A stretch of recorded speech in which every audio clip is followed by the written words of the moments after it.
சுதேசி இயக்கத்தில் வ.உ.சி அவர்களின் பங்கு அதான் இந்த வீடியோவில் பார்க்க போகிறோம். ஸோ விடுதலை போராட்டத்தின் தமிழ்நாட்டின் பங்கில் 2வது வீடியோவில் அடி எடுத்து வச்சிருக்கோம். ஃபஸ்ட் வீடியோ அழகான முறையில் பார்த்தோம். ஸோ நிறைய பேர் ரெஸ்பான்ஸ் பண்ணிங்க, உங்கள் கமெண்ட்ஸுக்கெல்லாம் ரொம்ப நன்றி. ஸோ வாட்ஸ்அப்லேயும் மெசேஜ் பண்ணிங்க, ரொம்ப மகிழ்ச்சி. இப்போ 2வது வீடியோவுக்கு டக்குன்னு அடி எடுத்து போயிடலாம்.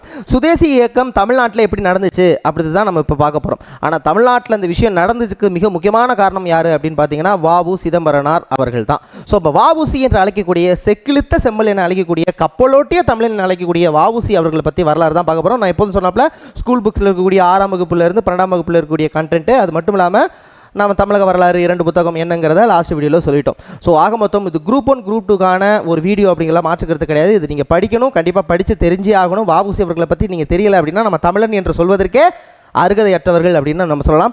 வாங்க நம்ம கிளாஸுக்குள்ளே போகலாம். பொதுவாக சுதேசி இயக்கம் அப்படின்னா என்ன, அது ஏன் முதல்ல ஆரம்பிச்சிச்சு, அதுக்கான காரணம் என்ன அப்படின்னு நம்ம தெரிஞ்சுக்கணும். தமிழகத்தில் சுதேசி இயக்கம் வேரூன்றி நிற்பதற்கு முதன்மையான காரணம் வ.உ. சிதம்பரனார் ஐயா அவர்கள். சரி, அப்போ சுதேசி இயக்கம்னா முதல்ல என்ன, அது ஏன் உருவாகிறதுக்கு காரணம் அப்படின்னு பார்த்தீங்கன்னா மொத்தம் 2 விஷயத்தை நம்ம சொல்லலாம். ஒன்று 1905 நடைபெற்ற வங்க பிரிவினை. 1905 வங்க பிரிவினை அப்படிங்கிற ஒரு விஷயம் ஃபஸ்ட்டு கொண்டு வந்தது யார் அப்படின்னா கர்சன் பிரபு. இப்போ நான் சொல்கிறது எல்லாமே பாயிண்ட்டு, எல்லாமே கொஸ்டின் செஷன் தான். இதில் அவுட் ஆஃப் சிலபஸ்னே ஒன்றும் கிடையாது. இதில் வரி ஒன்று மார்க்கு ஒரு மார்க்கு சொல்லிட்டேன், சரிங்களா? ஸோ ஃபஸ்ட்டு நீங்கள் என்ன தெரிஞ்சுக்கணும்னா வங்க பிரிவினைனா முதல்ல என்ன, வங்க பிரிவினைனா அப்போதைக்கு இருக்கக்கூடிய வங்காளத்தை பெங்கால் பார்ட்டிஷன் அழைக்கக்கூடிய 2ஆக பிரிக்கிறாங்க. எவன்டா பிரித்ததுன்னா கர்சன் பிரபு. கர்சன் பிரபு எதுக்கு பிரித்தாருன்னு கேட்டேன். நான் நிர்வாகத்தின் அடிப்படையில் பிரிக்கிறேன் ஐயா அப்படின்னு சொன்னாங்க. கிழக்கு வங்காளம் மேற்கு வங்காளம் 2ஆக பிரித்தாங்க. அந்த கிழக்கு வங்காளம் மேற்கு வங்காளங்கிற 2ஆக பிரிக்கிறதுல நிர்வாக ரீதியிலேன்னு அவங்க சொன்னாலும் இந்தியர்கள் என்ன நினச்சாங்கன்னா இது இந்து முஸ்லீம் பிரிப்பதற்கான ஒரு மிக முக்கியமான விஷயம், எங்களை நீ மதம் சார்ந்து பிரிக்கிறடா, இதை நாங்கள் ஏற்றுக்க மாட்டோம்னு நம்ம போராட்டம் பண்ண ஆரம்பித்தோம். ஸோ இந்தியர்கள் மதம் சார்ந்து பிரிக்கப்பட்டார்கள் என நம்பப்பட்டது. இல்லை நாங்கள் வங்காளத்தை நீங்கள் பிரித்ததுக்கான காரணம் நிர்வாகம் சார், பெரிய ஸ்ட்ரக்சராக இருக்குது, அதை நிர்வாக ரீதியில் தான் நாங்கள் பிரித்தோன்னு கர்சன் பிரபு என்ன தான் சொன்னாலும், நீ என்ன சொன்னாலும் மனம் ஏற்க மறுக்கிறதுன்னு சொன்ன நம்ம இந்தியர்கள் போராடி திரும்ப 1905 பிரிக்கப்பட்ட வங்காளம் 1911 இணைக்கப்படுகிறது. அது ரொம்ப முக்கியம். இணைக்கும் பொழுது யார் இருந்தார்னா ஹார்டிங் பிரபு இருந்தார். அப்போ ஹார்டிங் பிரபு 1911 இதை இணைக்கிறார். இதை ஏன்டா இப்போ சொல்கிறேன் அப்படின்னா 1905 வங்க பிரிவினை தான் நமக்கு இந்தியர்களுக்கு தேசிய அளவில் சுதேசி இயக்கம் தோன்றுவதற்கு காரணமாக இருந்துச்சு. சரி, இப்போ சுதேசி இயக்கம் சொல்கிறியடா, முதல்ல சுதேசி இயக்கம்னா என்ன? சுதேசி என்பது நம்மளால் தயாரிக்கப்பட்ட பொருளை நம்ம இந்தியர்களே பயன்படுத்துவது, வெளியாட்கள் வெளிநாட்டவர்களுடைய பொருட்களை புறக்கணிப்பது, கொஞ்சம் கொஞ்சமாக நமக்கான சுயாட்சியை உருவாக்குவது. ஸோ இந்த விஷயத்தை நம்ம அடிக்குறோம். இப்போ தான் ஒரு கொஸ்டின் வருது, வங்க பிரிவினைக்கு அதுக்கு என்னடா சம்மந்தம்னா 1905 வந்த வங்க பிரிவினை, அதுக்கப்புறம் 1906 இந்திய தேசிய காங்கிரஸ் கூடுது. இங்கே எல்லா நிகழ்வுக்கும் காரணம் யாருன்னு பார்த்தா அங்கே கூட்டம் நடந்திருக்கும், அந்த கூட்டத்தில் ஏதாவது ஒரு தீர்மானத்தை நிறைவேற்றியிருப்பாங்க. அப்போ இதைத்தான் அழகாக நான் உங்களுக்கு சொல்லியிருக்கேன். 1905 வங்க பிரிவினை தமிழ்நாட்டில் சுதேசி இயக்கம் தோன்றுவதற்கு காரணமாக அமைந்தது. அதோடு 1906 கல்கத்தா செஷன். நல்லா கவனிச்சுக்கோங்க, நான் எங்கே போனாலும் அந்த செக்ஷனை சொல்லிடுவேன், அதோட ஹெட்டை சொல்லிடுவேன், மறந்துடவே கூடாது. ஏன்னா மொத்தமாக நான் மாடர்ன் இந்தியா நடத்தும்போது, இந்திய தேசிய காங்கிரஸ் நடத்தும்போது மொத்தமாக நீங்கள் 1905 இந்த இடம் நடந்துச்சு, பிரசிடென்ட் இவர் இருந்தாருன்னு மைண்டில் போட்டு குழப்பிக்கக்கூடாது. அங்கங்கே இன்சர்ட் நடக்கும்போது அப்படியே இன்சர்ட் பண்ணிகிட்டே வருவேன், அதை அப்படியே மைண்டில் ஏற்றிக்கிட்டே வரணும். அப்போ 1905 வங்க பிரிவு நடக்குது. 1906 கல்கத்தா செஷனில் சுதேசி இயக்கத்தை முன்னெடுக்கிறாங்க. அப்போ இந்திய தேசிய காங்கிரஸ் சுதேசி இயக்கத்தை முன்னெடுத்தது எந்த காங்கிரஸ்னா, எந்த செக்ஷன் கேட்டிங்கன்னா 1906 கல்கத்தா செக்ஷன். இதில் ரொம்ப முக்கியமான விஷயம் என்னென்னா, வ.உ.சி அவர்கள் யாருடைய பக்தர்கள், யாருடைய வழித்தோன்றல் அப்படின்னு அவர் நினைக்கிறார்னா பாலகங்காதர திலகர் தான் இந்த சுதேசி இயக்கத்தை முன்னெடுக்கிறாரு. எந்த வருஷம்? 1906 கல்கத்தா நடந்த காங்கிரஸ் மாநாட்டில் ஆங்கிலேய பொருட்களை நாங்கள் புறக்கணிப்போங்கிற ஒரு விஷயத்தை முன்னெடுக்கிறாரு. அறிவிப்பு யாரு கொடுக்குறாரு? திலகரை நான் தான் ஃபாலோ பண்ணுறேன். அப்போ அவர் சொன்னால் நான் சும்மா விடுவேனான்னு ஆரம்பிச்சிடுறாங்க. அதில் தமிழகத்தில் வாவு சிதம்பரனார் அவர்கள் முன்னெடுக்கிறாரு. இதில் ஒரு ட்விஸ்ட் என்னென்னா, கல்கத்தா செஷன் டிசம்பர் மாதம் நடந்தாலும் அதுக்கு முன்பாகவே, அதாவது 1906 டிசம்பரில் தான் கல்கத்தா செஷன் நடக்குது. அதுக்கு முன்பாகவே இவர் என்ன பண்ணிட்டாரு, சுதேசி பொருட்களை நம்ம ஒருங்கிணைப்போம் அப்படிங்கிற ஒரு விஷயத்த முன்னாடியே ஆரம்பிச்சிருவார். புரிகிற மாதிரி சொல்லணும் அப்படின்னா, இவர் சுதேசி கப்பல் இந்த செஷனுக்கு முன்னாடியே ஆரம்பிச்சிருவார். அதுதான் இதில் இருக்கக்கூடிய ஒரு சிறப்பு. சுதேசி பொருட்களை இருக்கக்கூடிய சுதேசி இயக்கம்னா ஆங்கிலேயர்கள் பொருட்களை தானே வைக்கணும். நீங்கள் என்ன இந்த சின்ன சின்ன பொருட்கள், கைதறி பொருட்கள், நெசவாளர்கள், இது இல்லை, நான் பெரிய லெவலில் யோசிக்கிறேன்னு 1906 டிசம்பருக்கு முன்பாகவே என்னது, ஸோ இந்தியாவில் முதல் சுதேசி கப்பலை ஓட விட்டது யாருன்னா வாவு சிதம்பரனார் அவர்கள்.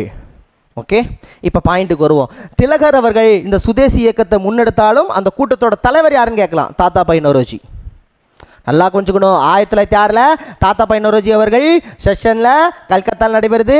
இந்த கல்கத்தாவில் 4 மிக முக்கியமான விஷயத்தை முன்னெடுத்து நடத்தியிருப்பாங்க, பின்னாடி சொல்கிறேன். அதைத்தான் நம்ம பின்னாடி பார்க்க போகிறோம். 1906 கல்கத்தா தாத்தாபாய் நௌரோஜி அவர்கள் தலைமையில் நடைபெற்ற 4 மிக முக்கியமான தீர்மானங்கள் என்ன கொஸ்டின் கேட்பாங்க.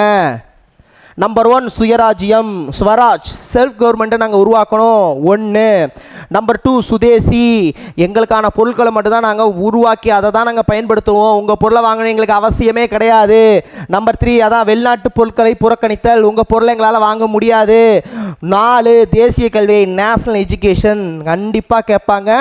குரூப் 1 குரூப் 2 கேட்பாங்க. 9 அதாவது 1906 கல்கத்தாவில் நடந்த காங்கிரஸ் மாநாட்டில் 4 மிக முக்கியமான தீர்மானங்களில் கீழ்கண்டவற்றுள் எது தவறானதுன்னு கேட்டு வச்சுருவாங்க. இந்த 4 ரொம்ப முக்கியம். அப்போ இந்த 1906 அங்கே கல்கத்தா செஷனில் உட்கார்ந்துருக்கிறதுல ஒரு ஆள் வஉசி அவர்கள். அதான், ஸோ தமிழ்நாட்டிலிருந்து யார் யார் அதில் பார்ட்டிசிபேட் பண்ணாங்க, வாவு சிதம்பரனார், ராஜாஜி அவர்கள், கஸ்தூரி ரங்கன். ராஜாஜி அவர்கள் வஉசி அவர்கள் மேலே மிகப்பெரிய ஒரு பற்று வச்சிருந்தார். அதனால தான் வஉசி அவர்கள் இறந்ததுக்கு பிறகு அந்த கப்பலை வாவு சிதம்பரனார் அப்படிங்கிற பேரோட அந்த கப்பலை வச்சார். நல்லா கொஞ்சிக்கணும். 1950 ராஜாஜி அவர்கள் இங்கே அமைச்சராக இருந்த பொழுது அவர் தூத்துக்குடியிலிருந்து கொழும்புக்கு விட்டப்பட்ட கப்பலுக்கு வாவு சிதம்பரனார் பெயரை இட்டது யாருன்னு கேட்பாங்க, ராஜாஜி அவர்கள். ஸோ வஉசி, ராஜாஜி, கஸ்தூரி ரங்கன், ராமலிங்கம் பிள்ளை, ராமலிங்கம் பிள்ளை, கடைசியாக சத்தியமூர்த்தி. சத்தியமூர்த்தி யாருன்னு கேட்ட, காமராஜர் அவர்களுடைய அரசியல் குரு யார், சத்தியமூர்த்தி ராஜாஜி. சத்தியமூர்த்தி வேறு யாரும் கிடையாது, காமராஜர் அவர்களுடைய அரசியல் குரு. அப்போ இதெல்லாம் தெரிஞ்சுக்கிட்டோம்.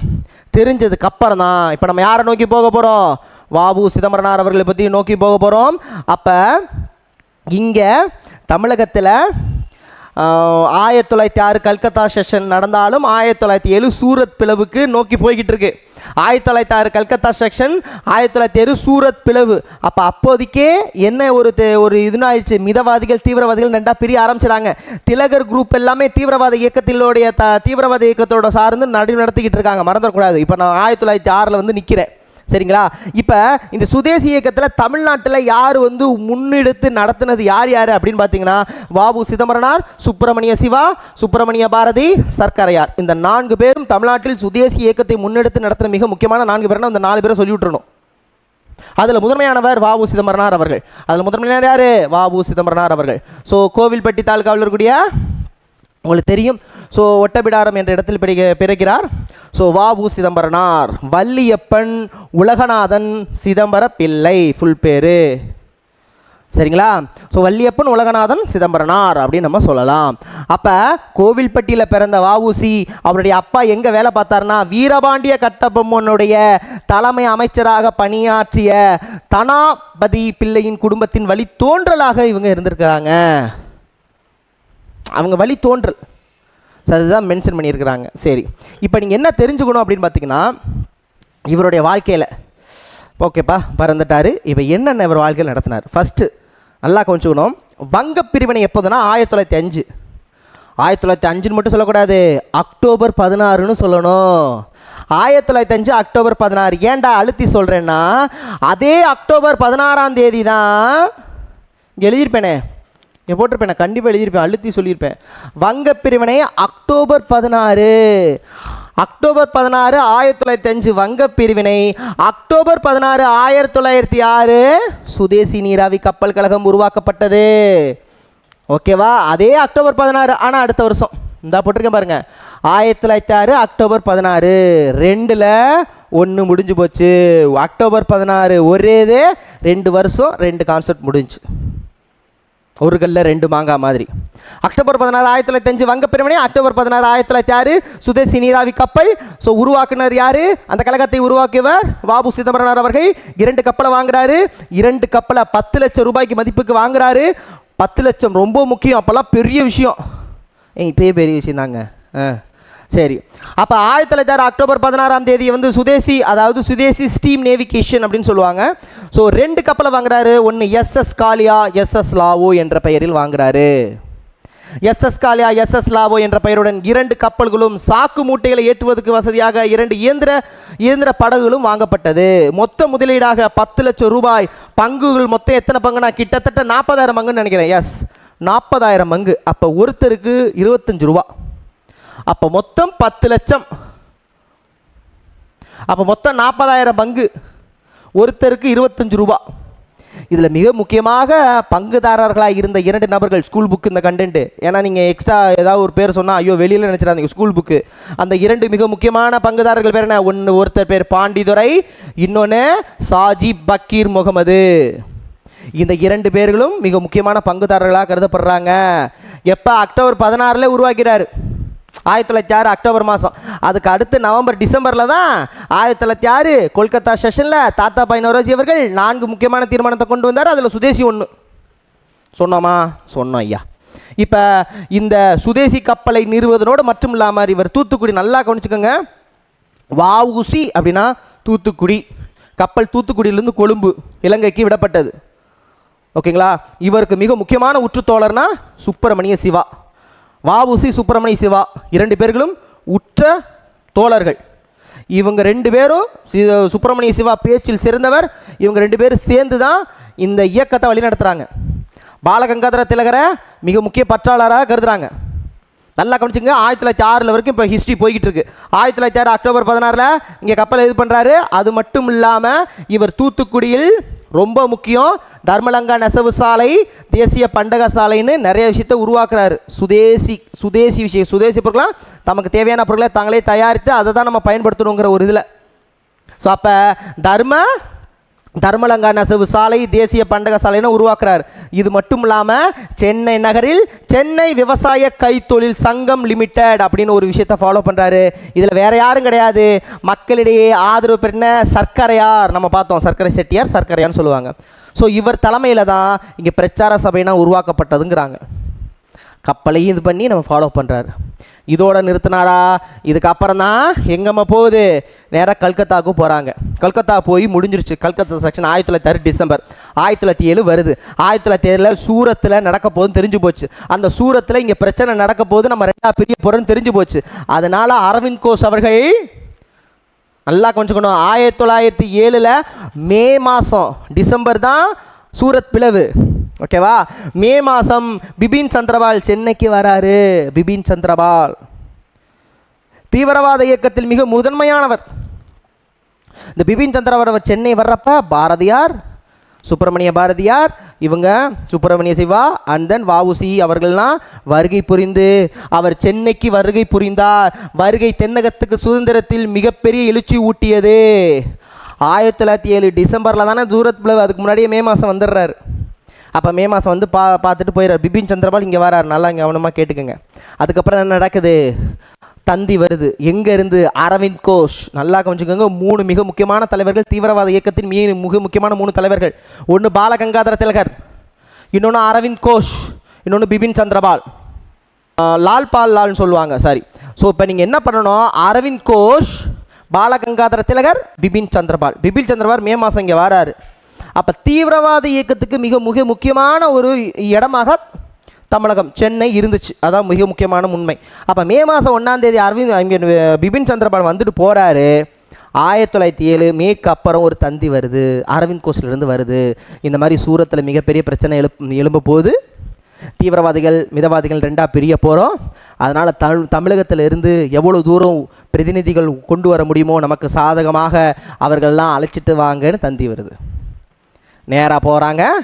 வஉசி, அப்புறம் மண்டையம் சீனிவாசன் அவர்கள், அண்ட் மிக முக்கியமான இன்னொரு நபர் பாரதியார், இவங்கெல்லாம் பேசி இங்கேருந்து 30 நபர்களை இங்கேருந்து சூரத்துக்கு அழைச்சிட்டு போகிறாங்க. அந்த இடத்துல சூரத் பிளவு நடக்குது, பிரச்சனையாகுது. திலகர் மேலே எந்த ஒரு அசம்பாவிதம் நடக்காமல் இருப்பதற்காக தீவிரவாத பிரதிநிதிகள் எல்லாம் அவரை காப்பாற்றினா வேலி போல் அமைத்து அவரை பாதுகாத்ததாக சொல்லப்படுது. இந்த விஷயம்லாம் பாரதியார் தனது இதில் சொல்லியிருக்கிறார். ஓகேவா? இது அப்பப்போ அப்படி சேர்ந்து படித்தா தான் கொஞ்சம் உங்களுக்கு அப்படின்னு தெரியும், ஸ்டோரி மாதிரி. அப்போ 1907 டிசம்பர் சூரத் பிளவிற்கு தீவிரவாதிகளை அதிக அளவில் அழைத்து வருமாறு அரவிந்த் கோஷ் அவர்கள் வஉசிக்கு அளித்த தந்தியின் பேரில் தமிழ்நாட்டு தலைவர் அழைக்கப்படுவார் யார்? வஉசி சிதம்பரனார். தமிழ்நாட்டு தலைவரான வஉசி பாரதியாரோட மண்டையும் சீனிவாசனும் அழகனும் கலந்து 30 பேரை சூரத் மாநாட்டிற்கு அழைத்து சென்றனர். சொன்ன மாதிரியே நடந்துச்சு, பிரச்சனை வந்துச்சு. மிதவாதிகள் தீவிரவாதிகள் பிரிஞ்சாங்க சூரத் மாநாட்டில். ஸோ காங்கிரஸ் மாநாட்டில் இறுதியில் காங்கிரஸ் தலைவர்கள் தீவிரவாதிகள் மிதவாதிகள் என இதுகளாக பிரித்தாங்க. இப்போ இதில் என்ன ட்விஸ்ட்டுனா, தென்னகத்தில் தேசிய பிரதிநிதிகளாக சிதம்பரம், அதாவது தீவிரவாதிகள், அதாவது தீவிர தேசபக்தர்கள் சொல்லுவாங்க, தீவிரவாதிகள் வச்சுக்கலாம். அதோட பிரதிநிதியாக சிதம்பரனாரை செலக்ட் பண்ணுறாங்க. அதே மிதவாதிகள் கூட்டத்துக்கு யார் தெரிஞ்சுக்கணும் இல்லையா? சூரத் பிளவில் மிதவாதிகள் தீவிரவாதிகள். மிதவாதிகளுக்கான தலைவர் பிரதிநிதியாக இங்கே தென்னகத்தில் யார் இருந்தார்னா எஸ் கிருஷ்ணசாமி. மறந்துடக்கூடாது, எஸ் கிருஷ்ணசாமி ஐயர் தான் இங்கே மிதவாதிகளுக்கு உறுப்பினராக இருந்தார். அப்போ தீவிரவாதிக்கு உறுப்பினர் இருந்தவர் வஉ சிதம்பரனார் அவர்கள். அப்போ சூரத் மாநாட்டில் தீவிரவாத இயக்கம் பிரியுது.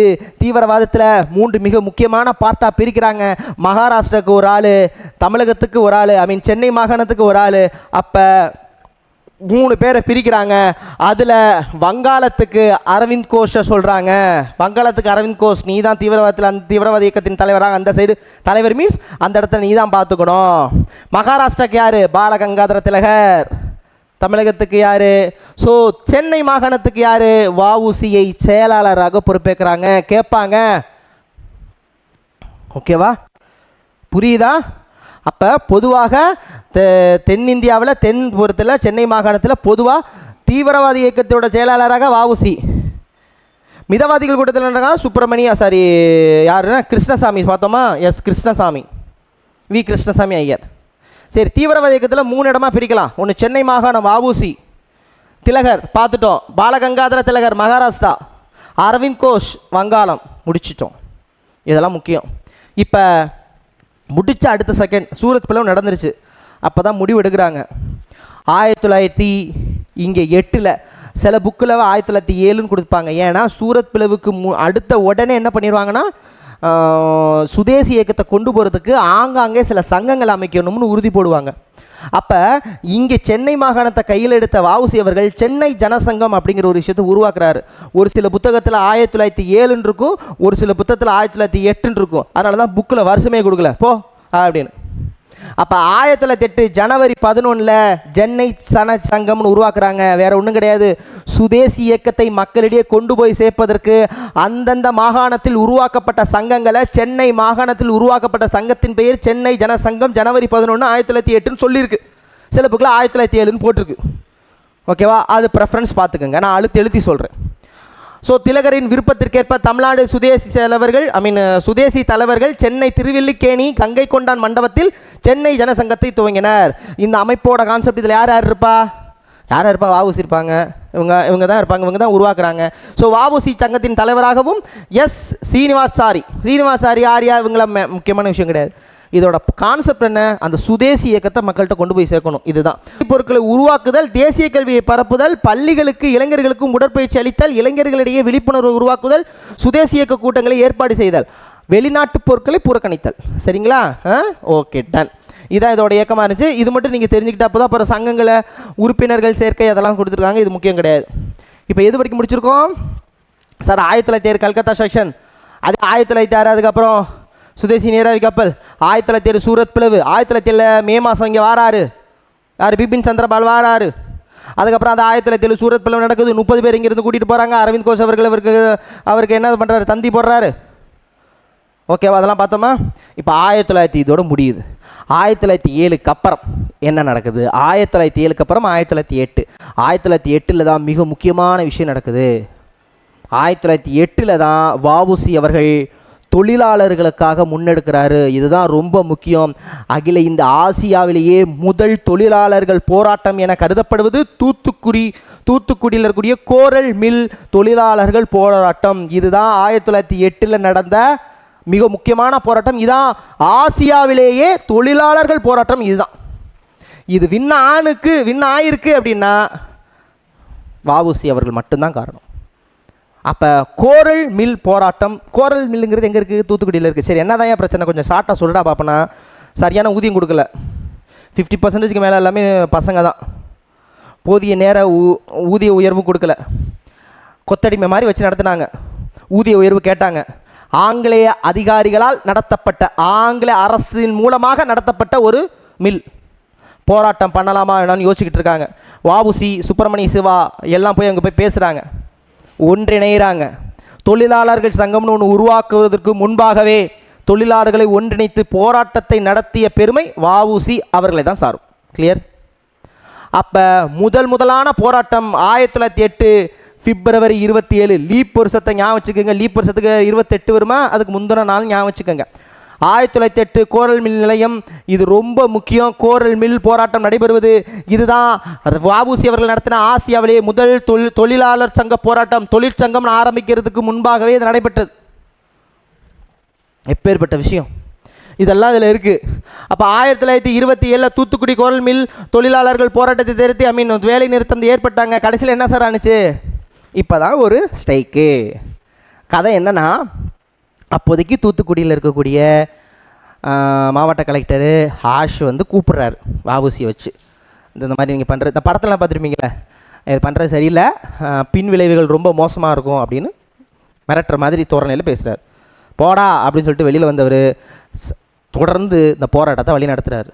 விளைவு வெற்றி. இந்த வெற்றி தான் தொழிலாளர்களுக்கும் அரசியல் கட்சிக்கும் ஒரு இணைப்பை ஏற்படுத்துது.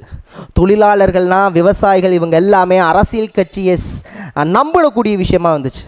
அப்போ முதலாக அரசியல் கட்சி மனுக்களை கொடுத்து இருக்கக்கூடிய ஒரு விஷயத்தை போராட்டத்தின் மூலமாக சாதிக்க முடியுங்கிற ஒரு விஷயத்தை ஆணிவேர் போட்டது இந்த கோரல் மில் போராட்ட வெற்றி.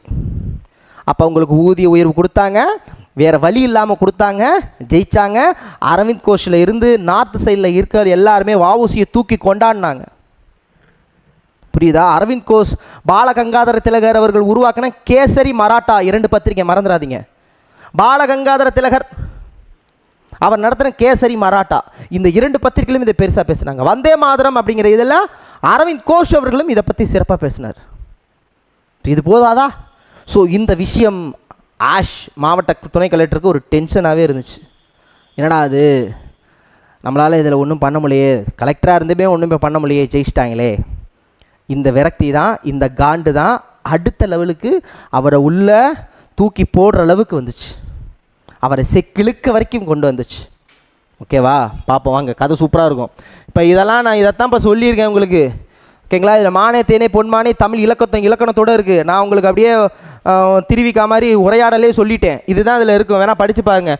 இந்தியா முழுவதும் அனைவரும் கவனத்தை ஈர்த்த கோரல் மில் தொழிலாளர்கள் வேலைநிறுத்த போராட்டம் வெறுமன ஊதிய உயர்வு போராட்டம் மட்டும் கருதாமல் இந்திய விடுதலை இயக்கத்தின் சுதேசி இயக்கத்துடன் தொழிலாளர் வர்க்கத்தை இணைக்கும் நோக்கமாக திறம்பட செய்து வழிகாட்டினார் வஉசி அவர்கள். முடிவில் கோரிக்கைகளை ஏற்றுக்கொள்ளப்பட்டது. இவ்வெற்றி வங்காளத்தை தீவிர தேசியவாதிகளை உற்சாகத்தை ஏற்படுத்தியது. வங்காளத்தில் செய்தித்தாள்கள் இவ்வெற்றியை வாழ்த்தின. இந்திய தொழிலாளியின் ஒவ்வொரு வெற்றியும் நாட்டிற்கு கிடைத்த வெற்றி என்று அரவிந்த் கோஷின் வந்தே மாதரம் புகழாரம் சூட்டியது. புரியுதா? சரி, இப்போ அடுத்து இதுக்கு அப்புறம் தான், இந்த இன்சிடெண்ட்டுக்கு அப்புறம் தான் பிபின் சந்திரபால் விடுதலை செய்யப்படுறாரு. ஒரு சார் பிபின் சந்திரபால் தான் வந்தாருன்னு எங்கே, அதான் 1907 மே 1 இங்கே வந்தாருன்னு இப்போ கைது செய்யப்பட்டு வெளியில் வராங்கிற என்னடா கதை அப்படின்னு உங்களுக்கு தெரியும். இது புத்தகத்தில் கொடுக்கல. இப்போ இதுக்குள்ளே ஏன் பிபின் சந்திரபால் சில இதில் விபின் போட்டிருக்கு, சில இதில் பிபின் போட்டிருக்கு. இப்போ பிபின் சந்திரபால் ஏன் உள்ளே போகிறாரு? ரொம்ப சிம்பிள். பிபின் சந்திரபால் ஒருத்தருக்கு ஆதரவாக சாட்சி சொல்லலை. யாருக்கு ஆதரவாக சாட்சி சொல்ல? ஆங்கிலேயருக்கு ஆதரவாக சாட்சி சொல்லலை. அப்படியா? அப்போ யாருக்கு எதிராக இவர் சாட்சி சொல்லணும்னு முன்முனையப்பட்டார் அப்படின்னா அவர் வேற யாரும் கிடையாது, பரோடாவில் பேராசிரியராக பணிபுரிந்த அரவிந்த் கோஷ் அவர்கள். இவரே தான். அரவிந்த் கோஷ் அவர்கள் தனது எழுத்துக்கள் மூலமாக விடுதலை உணர்வை ஊட்டணும்னு ஃபாலோ பண்ணாரு. அப்போ எதனை உதறி தள்ளிவிட்டு எழுத்துக்கள் மூலமாக நாட்டுக்கு சுதந்திர உணர்த்திகளை ஊட்டணும்னு வந்தவர். ஆங்கிலேயர்களுக்கு எதிராக இந்த வழக்கில் சாட்சி சொல்கிறதுக்கு யார் வந்தாங்கன்னா இவர் மேலே ஒரு வழக்கை போட்டாங்க. யார்? அரவிந்த் கோஷ் மேலே. அரவிந்த் கோஷுக்கு எதிராக யாராவது சாட்சி சொல்லுவாங்களா? பிபின் சந்திரபால், லால்னு சொல்லக்கூடிய இவங்களுக்குள்ளேயே எதிராக சாட்சி சொல்லணுமா? சாட்சி சொல்லலை. சாட்சி சொல்லாத காரணத்தினால், உடன்படாத காரணத்தினால் ஆங்கிலேயருக்கு ஆதரவாக அந்த வழக்கில் சாட்சி சொல்ல மறுத்த வங்காளத்தை சேர்ந்த பிபின் சந்திரபால் நீதிபதி 6 மாத காலம் சிறை தண்டனை விசார். கான்செப்ட் புரியுதா? மே 1 வந்ததுக்கு அப்புறம் அரவிந்த் கோஷ் அவர்கள் மேலே போடப்பட்ட வழக்கில் அரவிந்த் கோஷுக்கு எதிராக பிபின் சந்திரபாலை எதை சொல்கிறாங்க? வாக்கு இது கொடுக்க சொல்கிறாங்க. சாட்சி முடியாது. அப்போ 6 மாத காலம் சிறை. பரவாயில்ல, உள்ளே போயிடுறாரு. யார்? நம்ம பிபின் சந்திரபால். 1908 மார்ச் 9 உள்ளே வர்றார். சரி, வெளியில் வர்றார். அப்போ மார்ச் 9 வெளியில் வர்றார். நல்லா கவனிச்சுக்கணும். பிப்ரவரி 27 கோரல் மில் போராட்டம். மார்ச் 9 பிபின் சந்திரபால் வெளியில் வராரு. இந்தியா முழுக்க ஆங்காங்கே பிபின் சந்திரபால் வெளியில் வரான்னு அந்த கொண்டாட்டமாக தீவிரவாத இயக்கத்தை சேர்ந்தவர்கள் அனைவரும் அதை கொண்டாடுங்கள்னு அறிவித்தாங்க. மார்ச் 9 வர்றதை எல்லாரும் பண்டிகையாக கொண்டாட ஆரம்பித்தாங்க. இதனை தெரிந்துக்கிட்ட திருநெல்வேலி தூத்துக்குடி கலெக்டர்னா என்ன பண்ணாங்க? எப்படியாவது இதுதான் சந்தர்ப்பம், கண்டிப்பாக சுப்பிரமணிய சிவாவும் வாவுசி அவர்களும் கொண்டாடுறேன்னு வருவாங்க, உள்ளே தூக்கி போடுங்கடான்னு 2 பேரையும் காவல் சிறையில் அடைக்கப்பட்டார்கள். அதே சமயம் 1908 மார்ச் 9 பிபின் சந்திரபால் விடுதலை செய்யப்பட்டார். இதனை கொண்டாடும் விதமாக பொதுக்கூட்டங்கள் ஏற்பாடு செய்த சிதம்பரனார் மற்றும் சுப்பிரமணிய சிவா இருவரும் கைது செய்யப்பட்டனர். எப்போ? மார்ச் 13. அப்போ 1908 மார்ச் 13 திருநெல்வேலி கழகம் நடைபெற்றது. இவங்க எப்போ கைது செஞ்சாங்களோ திருநெல்வேலி கழகம் வந்துருச்சு. ஒரு கடையை விடலை, காவல்துறை எல்லாத்தையும் அடித்து உடச்சிட்டாங்க. திருநெல்வேலி கழகம் யார் கைது செஞ்சதுனால? இவங்க கைது செஞ்சதுனால. அப்போ மார்ச் 13 திங்கள் திருநெல்வேலி கழகம் நடைபெற்றது. நீதிமன்றங்கள், நகராட்சி அலுவலகம் தீக்கிரையாக்கப்பட்டது. திருநெல்வேலி விஞ்சும், திருநெல்வேலியோட கலெக்டர் பேர் விஞ்ச், தூத்துக்குடியோட கலெக்டர் பேர் ஆஷ். இந்த 2 பைப்பில் என்ன பண்ணுறாங்க? கலகம் தானே வருது, போடுறா துப்பாக்கி சூட்டை போடுறான்னு சொல்லிட்டு துப்பாக்கி சூட்டுனால 4 பேர் செத்தாங்க. இந்த துப்பாக்கி சூட்டுனால தான் காண்டான டென்ஷனான ஆஷ் அவர்கள் மேலே இவங்க 2 பேரும் தான் வழி நடத்தி இதை, ஏன்னா மாவட்ட கலை சைன் பண்ண, ஏன்னா அப்போதைக்கு நீதித்துறை மாவட்ட கலெக்டர் கையில் தான் இருக்குது. நான் சொல்கிறது புரியுதா? அனௌன்ஸ்மெண்ட் கொடுத்து 4 பேர் செத்துருவாங்க அந்த கலவரத்தில். இதனால் வந்தவர் தான் வாஞ்சிநாதன். ஆஷை மணியாட்சி ரயில்வே நிலையத்தில் துப்பாக்கியில் சுட்டுட்டு தண்ணியும் தானே சுட்டு கொண்டு வருவார் இல்லையா வாஞ்சிநாதன் அவர்கள். சரிங்களா? பின்னாடி பார்ப்போம், அது பார்ப்போம். ஓகே, வருஷத்தை இப்போதைக்கு விட்டுருங்க. மார்ச் 13 கைது செய்கிறாங்க. திருநெல்வேலி கழகம் உருவாக்கப்படுது. நல்லா கவனிச்சுக்கணும்.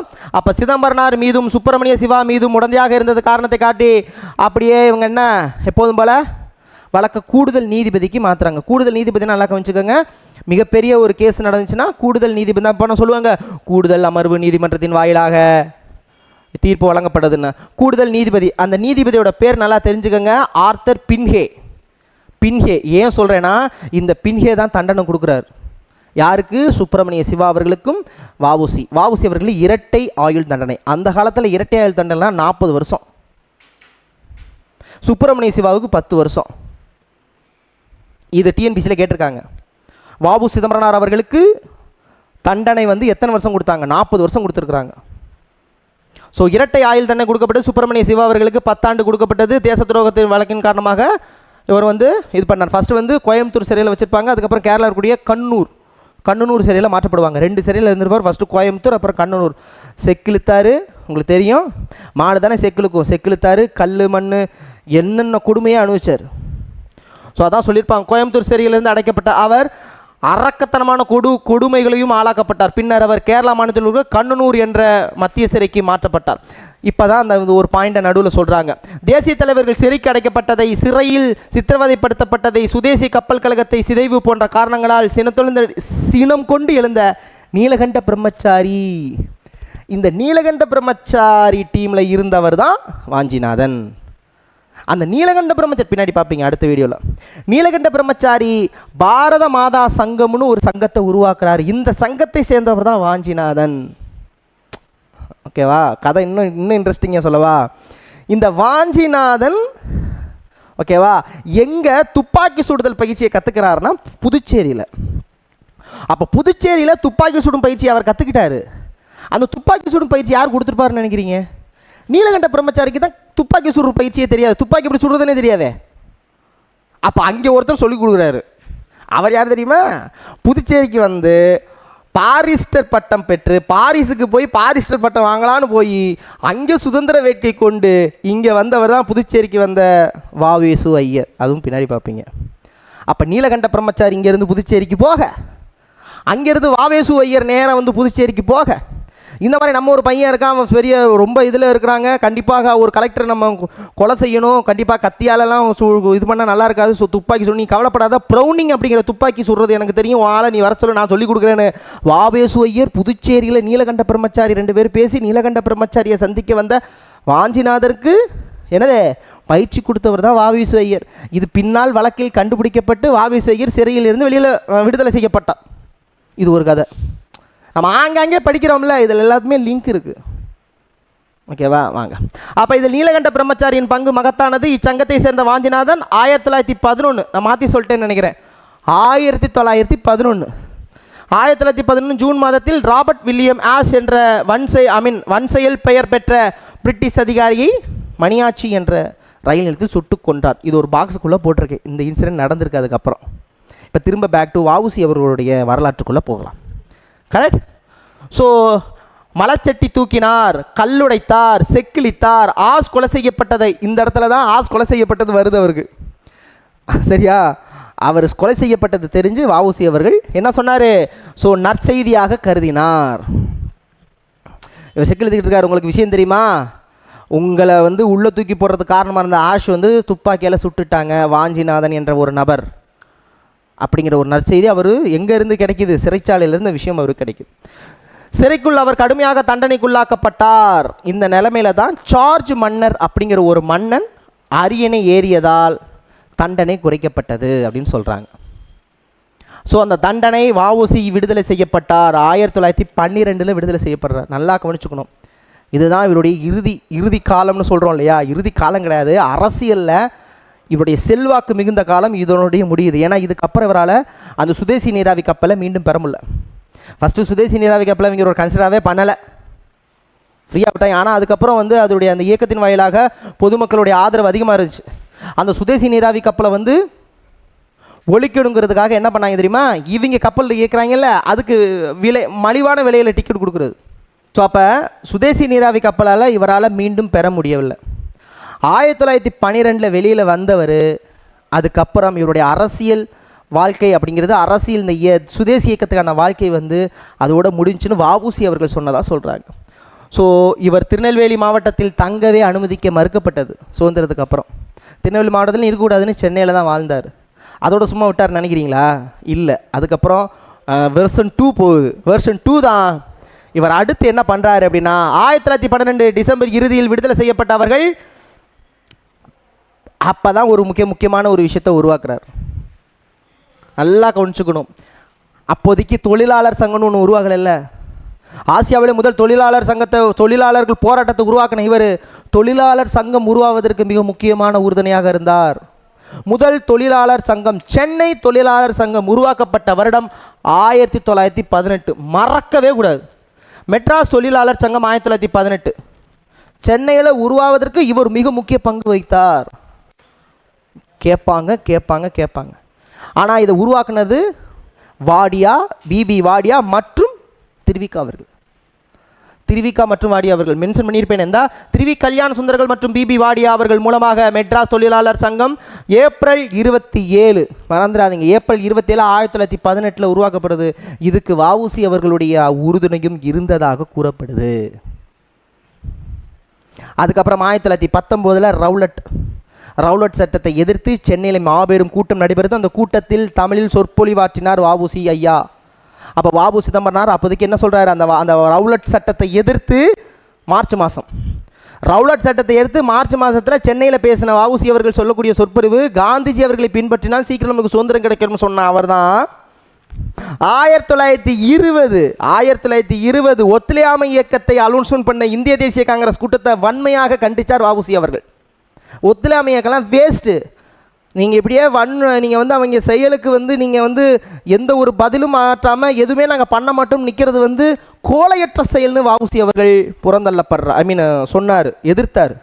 இதனால் அவருடைய அந்த அரசியல் இந்திய தேசிய காங்கிரஸுடைய பற்று கொஞ்சம் கொஞ்சமாக பின்னாடி வருது. அரசியல் ஈடுபட்டாதான் நம்ம அவங்களுக்கான அதிகாரத்தை பெறணும், அந்த அதிகாரத்தை பிறகு சட்டமன்றத்துக்கு போகணுங்கிற எண்ணம் கொண்டவர் வஉசி அவர்கள். அதனால தான் கதை புரியுதா புரியலையான்னு தெரியல, நல்லா கவனிச்சுக்கோங்க. என்ன ஒரு ட்விஸ்ட்டுனா 1919 ரவுலட் சட்டத்தை எதிர்த்து சென்னை மாகாணத்தில் சொற்பொழிவாற்றின வஉசி அவர்கள் 1920 ஒத்துழையாமை இயக்கத்துக்கு அங்கீகாரம் கொடுத்த இந்திய தேசிய காங்கிரஸ் மாநாட்டில் அவர் எதிர்ப்பு தெரிவிக்கிறார். எப்போ? 1920 2 இடத்துல மாநாடு. நான் ஆல்ரெடி சொன்னேன், 1920 மறந்துருக்க மாட்டீங்க, விஜயராகவாச்சாரி டிசம்பர் மாதம் நாக்பூரில், போன வீடியோ நான் பார்த்தேன், நல்லா ஞாபகம் இருக்குது. 1920 செப்டம்பர் மாதம் சிறப்பு கூட்டம், அது கல்கத்தாவில் நடக்கும். அது எதில் நடக்கும்? கல்கத்தாவில் நடக்கும். அந்த சிறப்பு கூட்டத்தில் தான் ஒத்துழையாமை இயக்கத்தை நம்ம அனௌன்ஸ்மெண்ட் பண்ணுவோம்னு அறிவிக்கிறாங்க. அந்த கூட்டத்தில், அந்த சிறப்பு கூட்டம் 1920 கல்கத்தா காங்கிரஸ் சிறப்பு மாநாட்டில் ஒத்துழையாமை கொள்கையை எதிர்த்தார். அதுக்கப்புறம் 1922 கயா காங்கிரஸ் மாநாடு நடக்கும். அந்த கயா காங்கிரஸ் மாநாட்டில் CR தாஸ், மோதிலால் நேரு 2 பேர் சண்டை போட்டு வெளியில் வராங்க. ஏன்டா சண்டை போட்டு வெளியில் வராங்கன்னா 1922 சௌரி சௌரா சம்பவம் நடக்கும். நல்லா கவனிச்சுக்கோங்க. 1919 ரவுலட் சட்டத்தை எதிர்த்து 1920 ஒத்துழையாமை இயக்கம் கொண்டு வரப்பட்டது. இந்த ஒத்துழையாமை இயக்கம் 1922 சௌரி சௌரா சம்பவத்தின் காரணமாக நிறுத்தி வைக்கப்பட்டது. இதனால் காந்திஜி அவர்கள் கைது செய்யப்படுறாரு. வஉசி அவர்களுடைய பார்வையில் 1919 ரவுலட் சட்டத்தை எதிர்த்து நான் மாநாட்டில் பேசுவேன், அதெல்லாம் சரிதான். ஆனால் 1920 ஒத்துழையாமை இயக்கம் கல்கத்தா சிறப்பு செக்ஷனில் நீங்கள் கொண்டு வந்தது எனக்கு பிடிக்கவில்லை அப்படின்னு சொல்லிட்டு வெளிநடப்பு செய்கிறார். ஓகேவா? இதே சமயத்தில் 1922 சௌரி சௌரா சம்பவம் நடைபெற்ற பொழுது உள்ள தூக்கி போட்டாங்க காந்திஜியை. அப்போ 1922 கயா செக்ஷன், கயாங்கிற இடத்துல நடைபெற்ற செக்ஷன் பீகாரில் இருக்குது. அதற்கு CR தாஸ் அவர்கள் தான் என்னது தலைமை பொறுப்பேற்கிறார். இந்த கொல்கத்தா செக்ஷன் இருக்கு இல்லையா, இந்த கொல்கத்தா செக்ஷன் ஆல்ரெடி சொல்லிட்டேன், லாலா லஜபதி ராய் போன வீடியோலேயே சொன்னேன். 1920 2 செக்ஷன் நடக்கும். ஒன்று நார்மலாக நடக்கிற டிசம்பர் செக்ஷனில் நாக்பூரில் விஜயராகவாச்சாரி சென்னை மாகாணத்தை சேர்ந்தவர் இருப்பார், சிறப்பு செக்ஷன். அது 1920 லாலா லஜபதி ராய் நடத்துவார்னு ஆல்ரெடி சொல்லிட்டேன். கொல்கத்தா செக்ஷன் போன வீடியோவில் சொல்லிட்டேன். அப்போ இந்தோடைய 1920 கொல்கத்தா சிறப்பு செக்ஷனில் லாலா லஜபதி ராய் தலைமை ஏற்கிறாரு. இங்கே கயா 1922 யார் தலைமை ஏற்கிறாரு? CR தாஸ். அப்போ தான் முன்னெடுக்கிறாரு.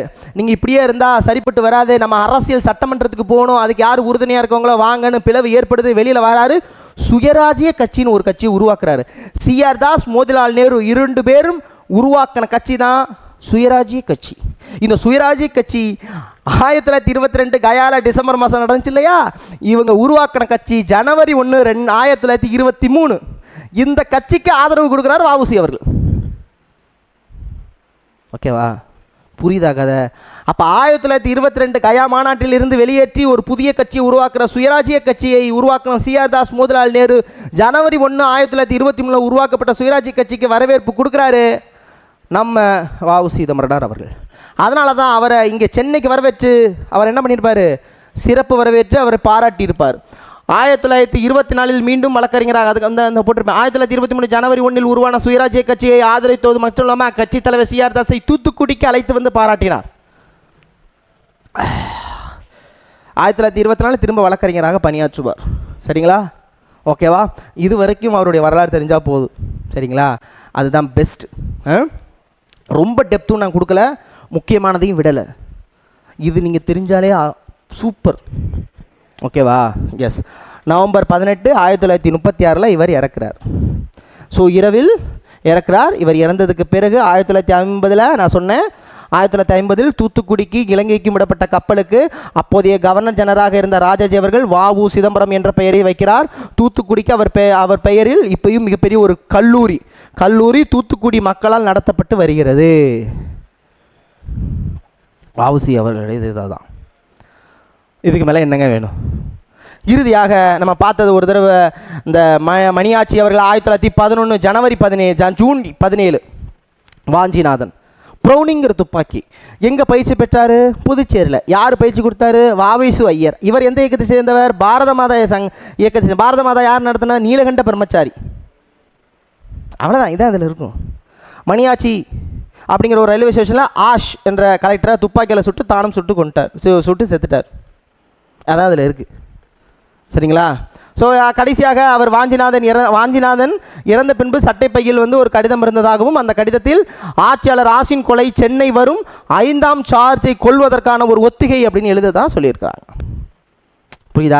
புரியுதான்னு சொல்கிறது? 5ஆம் சார்ஜ்னு ஒருத்தர் வராருல, அவரை கொல்றதுக்கான ஒத்திகை தாண்டா இது அப்படின்னு எழுதி வச்சிருக்கதா சொல்லியிருக்காங்க. ஸோ கடிதத்தில் ஆட்சியாளர் ஆஷின் கொலை சென்னை வருகை தரக்கூடிய 5ஆம் சார்ஜை கொலை செய்வதற்கான ஒத்திகை என்று எழுதப்பட்டிருந்தது. இப்போ நம்ம அடுத்து என்ன பார்க்க போகிறோம்? யாரா அந்த நீலகண்ட பிரம்மச்சாரி? யாரா அந்த வ.வே.சு. ஐயர்? அப்போ வ.வே.சு. ஐயர் யாருன்னு, நீலகண்ட பிரம்மச்சாரி யாருன்னு அடுத்தடுத்த வீடியோவில் பார்க்க போகிறோம். பாரதியார் யாருன்னு, அதுக்கப்புறம் ஒவ்வொரு தலைவராக நம்ம சுப்பிரமணிய சிவா அதெல்லாம் நம்ம பார்த்துட்டோம்னா கிட்டத்தட்ட முடிஞ்சிடும். Thank you so much. வ.உ.சி. அவர்களை பற்றி இவ்வளோதான். இதை நீங்கள் பக்காவாக தெரிஞ்சால் போதும். அங்கங்கே பாக்ஸ் கொடுத்துருக்கேன், அந்த வருஷத்தை அழகாக எழுதிருங்க. நான் இதை ரீகால் பண்ணேன்னா இன்னும் பெருசாக போகும் வீடியோ, வேண்டாம். சரிங்களா? இருந்தாலும் ஷார்ட்டாக சொல்லணும் அப்படின்னு பார்த்தீங்கன்னா, சுதேசி இயக்கம் தமிழ்நாட்டில் மிக பிரசித்தி பெற்றதுக்கு மிக முக்கியமான காரணம் வ.உ. சிதம்பரம் அவர்கள். 1905 வங்கப்பெருவின் காரணமாக 1906 கல்கத்தா செஷன் மாநாட்டில் தாதாபாய் நவரோஜி அவர்கள் தலைமையில் 4 மிக முக்கியமான தீர்மானம் கொண்டு வரப்பட்டது. அது மிக முக்கியமான தீர்மானம் சுதேசி இயக்கம்ங்கிற தீர்மானத்தை கொண்டு வந்தவரே பாலகங்காதர திலகர் அரசியல் குருவாக ஏற்ற வ.உ.சி. அவர்கள் இங்கே சுதேசி நீராவி கப்பலை கழகத்தை உருவாக்குறார். எப்போ? அந்த செஷனுக்கு முன்னாடியே 1906 பிப்ரவரி 27 சுதேசி நீராவி, அதாவது ஸ்டீம் நேவிகேஷன் அப்படிங்கிற விஷயத்தை உருவாக்குறார். பிப்ரவரி 27 1906. இது மூலமாக 10 லட்சம் மதிப்பு கொண்ட எஸ்எஸ் லாவோ எஸ்எஸ் காலியா அப்படிங்கிற ஒரு 2 கப்பலை உருவாக்குறாரு. 10 லட்சம் 40,000 பங்குகள், ஒருவருக்கு 25,000 அப்படிங்கிற மாதிரி, 25 ரூபா அப்படிங்கிற கணக்கில் உருவாக்குறாங்க. முடிஞ்சு போச்சா? அப்படியே படிப்படியாக வந்தீங்கன்னா 1906 அப்புறம் 1907 சூரத் பிரிவுக்கு முன்பாகவே மே மாதம் இங்கே ஒருத்தர் வராரு. வந்தது அரவிந்த் கோஷ் அவர்களை வரவேற்றாங்களா? அதுக்கப்புறம் பிபின் சந்திரபால் வந்திருப்பார் மே மாதம் 1ஆம் தேதி. அதுக்கப்புறம் அரவிந்த் கோஷ் தந்தி போட்டாரா? ஸோ அதனால் இங்கேருந்து 30 பேரை கூட்டிகிட்டு போனாங்களா? அதுக்கப்புறம் பிளவு ஏற்பட்டுச்சா? இங்கே யாரை பொறுப்பாக்குனாங்க? ஸோ வ.உ.சி. அவர்களை பார்த்தோமா? அப்புறம் பாலகங்காதர திலகர் அந்த சைடு, திலகர் அந்த சைடு, மகாராஷ்டிரா வங்காளம் அப்படின்னு சொல்லி 2ஆக பார்த்தோம். அதுக்கப்புறம் இங்கே வந்தது 1900 அப்புறம் மிக முக்கியமாக கருதப்படுறது 1908 நடக்க மிக முக்கியமான ஒரு விஷயம் கோரல் மில் தொழிலாளர் போராட்டம் முன்னெடுத்து நடத்தினவர் வ.உ.சி. அவர்கள் காரணமாக தொழிலாளர்கள் வேலை நிறுத்தத்தில் ஈடுபட்டாங்க. ஆஷ் என்னதான் மிரட்டினாங்க, முடியாதுன்னு சொல்கிறாங்க. ஆசியாவே முதலாக தொழிலாளர்கள் உருவாக்கப்பட்ட போராட்டம் அந்த போராட்டம் தான். சொன்னோம். அதுக்கப்புறம் மார்ச் மாதம் 1908 யார்? பிபின் சந்திரபால் வெளியில் வராரு. 6 மாத காலம் சிறைச்சாலை இது பண்ணிட்டு வெளியில் வராது. இதை கொண்டாடணும்னு நினைக்கிறாங்க. கொண்டாட இருக்கும்போது ஆனால் இதை மறுக்கிறாங்க. மார்ச்சில் கைது செய்யப்படுறாங்க. 13ஆம் தேதி 1908 13ஆம் தேதி கைது செய்யப்படுறாங்க. கைது செஞ்சதுனால திருநெல்வேலி கழகம் உருவாக்கப்படுது. திருநெல்வேலி கழகம் உருவாக்கப்பட்டதுனால கடைகள் மற்றும் காவல் நிலையங்கள் தீக்கிரையாக்கப்படுகிறது. ஸோ இதனால் ஆஷும், அதாவது தூத்துக்குடி ஆட்சி இருக்கார்ல விஞ்சு, அப்புறம் திருநெல்வேலி கலெக்டர் விஞ்சு 2 பேர் சேர்ந்து 4 பேரை துப்பாக்கியில் சுட்டு கொன்றாங்க. இதனால் டென்ஷன் ஆகி மணியாச்சி அப்படிங்கிற ஒரு ரயில்வே ஸ்டேஷனில் அந்த ஆஷை பின்னால் கொலை செய்யப்படுறாரு. 1911 ஜூன் 17 யார் கொலை செஞ்சார்? வாஞ்சிநாதன். அவர் எந்த இயக்கத்தை சேர்ந்தவர்? நீலகண்ட பிரம்மச்சாரி அவர்கள் பாரத மாதாங்கிற ஒரு இடத்துல. ஸோ அவர் எந்த துப்பாக்கியை பயன்படுத்தி சுட்டார்? ப்ரௌனிங் யார் சொல்லிக் கொடுத்தா? வ.வே.சு. ஐயர். அவர் எங்கே சொல்லிக் கொடுத்தாரு? புதுச்சேரியில் சொல்லிக் கொடுத்தாரு. வ.வே.சு. ஐயர் எங்கேருந்து வந்தார்? பாரிஸ்டர் பட்டம் பெறுவதற்காக போனவர் அங்கேருந்து இங்கே புதுச்சேரிக்கு வர்றாரு. முஷ்டமா? இது முடிஞ்சதுக்கப்புறம் 1912 எத்தனை வருஷம்? இரட்டை ஆயுள் 40 வருஷம் வ.உ.சி. அவர்களுக்கு. இவருக்கு ஒரு 10 வருஷம். சுப்பிரமணிய சிவாவுக்கு ஒரு 10 வருஷம். அதுக்கப்புறம் 1912 லாஸ்ட் டிசம்பர் மாதத்தில் இவர் விடுதலை செய்யப்படுவார். சார்ஜ் அவர்கள் அரியணை ஏறினதுனால விடுதலை செய்யப்படுவார். வெளியில் வந்ததுக்கப்புறம் தொழிலாளர் கட்சி உருவாக்கப்படுது. ரொம்ப மிக முக்கியமான ஒரு கான்செப்ட். தொழிலாளர் கட்சி மூலம்னா 1919 ரவுலட் சட்டத்தை உருவாக்குறாங்க. 1918 தான் சென்னை தொழிலாளர் சங்கம் உருவாக்குறாங்க. இந்த சென்னை தொழிலாளர் 1918 மறந்துடக்கூடாது. 1918 மார்ச் 27. அதுக்கப்புறம் 1919 ரவுலட் சட்டத்தை எதிர்த்து வந்து சென்னை மாநாட்டில் வந்து சொற்பொழிவாற்றாரு. ஆனால் 1919 கல்கத்தா செஷனை எகெயின்ஸாக இருக்கக்கூடிய அந்த கல்கத்தா செஷனை இவர் எகெயின்ஸ் ஆகிறார். அதாவது ஒத்துழையாமைக்கு வந்து வேஸ்ட்டு, அதெல்லாம் வெத்து வேட்டு அப்படிங்கிற மாதிரி விஷயத்தை சொல்லி தனது எதிர்ப்பை தெரிவிக்கிறார். புரியுதோ? புரியுது. 1920 லாலா லஜபதி ராய் அவர்கள் தலைமையில் நடைபெற்றிருக்கோம், மறந்துடவே கூடாது. 10 தடவை சொல்லியாச்சு கல்கத்தா செஷன்.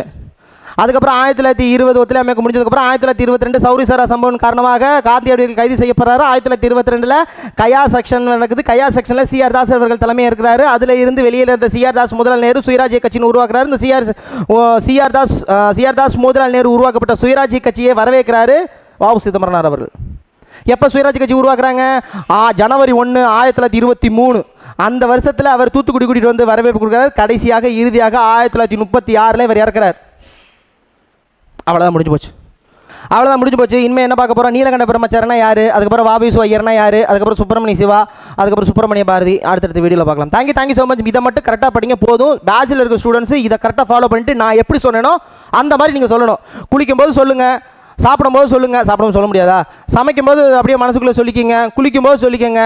எப்பப்பெல்லாம் ஃப்ரீ டைம் இருக்கோ ட்ராவல் பண்ணும்போது அப்படியே யோசிச்சுட்டே போங்க.